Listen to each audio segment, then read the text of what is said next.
Hi everyone, I'm Tasman. Welcome to my channel. So school is coming up, and whether you're a high schooler or a college student, that can be a little daunting and a little nerve-wracking. I am going into my freshman year of college this year. I'm going to Grand Valley State University in Michigan. I'm really excited, and it's really nerve-wracking too. But what we're going to talk about today is the college application process. I know that when I was a senior in high school, college apps seemed really scary and really daunting. It seemed like there was so much to do in so little time, and how could I even remember all of it? So we're just going to talk about a couple things that will be helpful for you going through your college application process. So let's just get into it.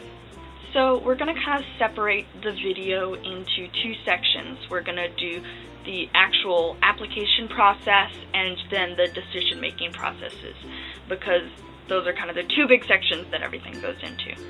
So starting with applying, one of the biggest things that was really helpful for me was apply early action if you can.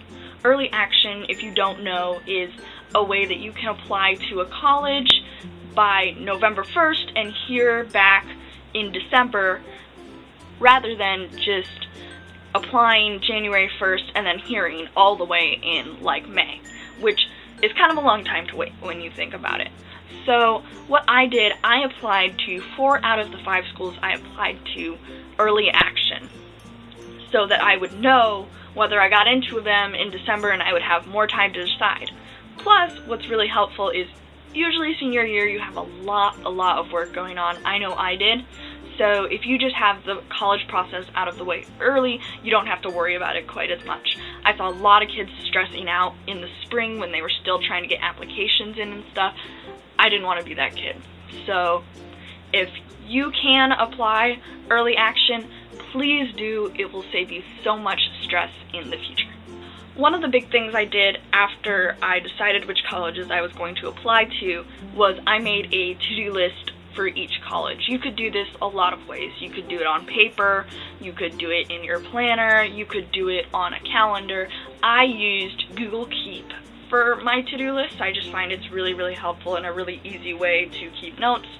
What I did was I created a to-do list for each college. So I would have Grand Valley, send in your application, write this essay, have a letter of recommendation, and then I would do that for every single college.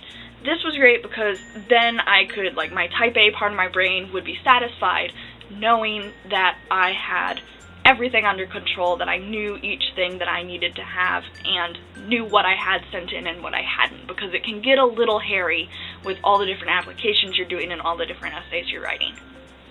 The next thing that I did was I peer-reviewed essays with my friends. You write a lot of essays, so your brain is going to miss a lot of little things, little mistakes that you normally wouldn't, just because you're so overwhelmed. So it's really helpful to have an essay buddy or a couple essay buddies that you can share Google Documents with and go over each other's essays together. And not only are you helping yourself, you're also helping your friends. They're going to remember that and appreciate it. Also, don't write more essays than you absolutely have to.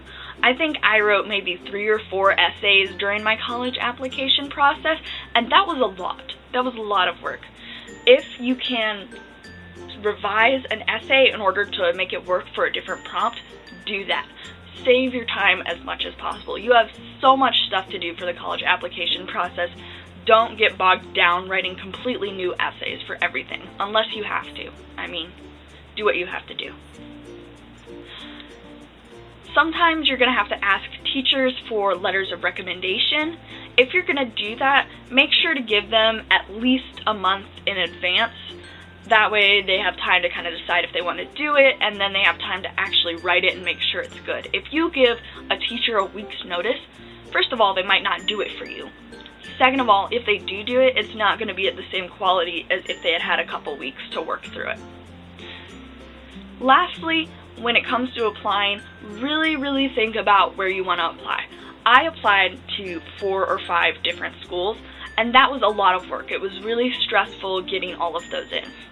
there were some kids who applied for like 6 or more schools and were super overwhelmed doing the whole process. I honestly don't know how they did it.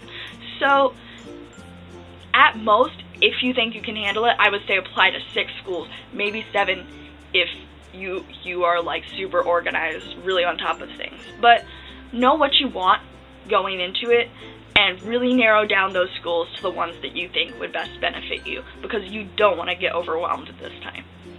Okay, next we're going to move on into the decision-making part of this, which for a lot of kids is the most stressful part. I know some kids who took a really long time to decide. They ended up actually being really happy what they chose, but it did take a while. So one of the biggest things is, if you're able to, please, please, please tour the colleges that you're applying to. This is really important because even though you kind of can know what you're getting into, you really can't tell until you're on the campus whether you're going to like it or not. I toured 4 out of the 5 schools that I applied to, and this was really, really important to me because one of the schools that I toured, I ended up really not liking and knowing that I wouldn't have enjoyed myself there. So imagine if I hadn't toured it, ended up going to that school, and then hated it. That would have sucked. So really, really try and tour the schools. If you can't tour the schools, try and talk to other students who have already gone there.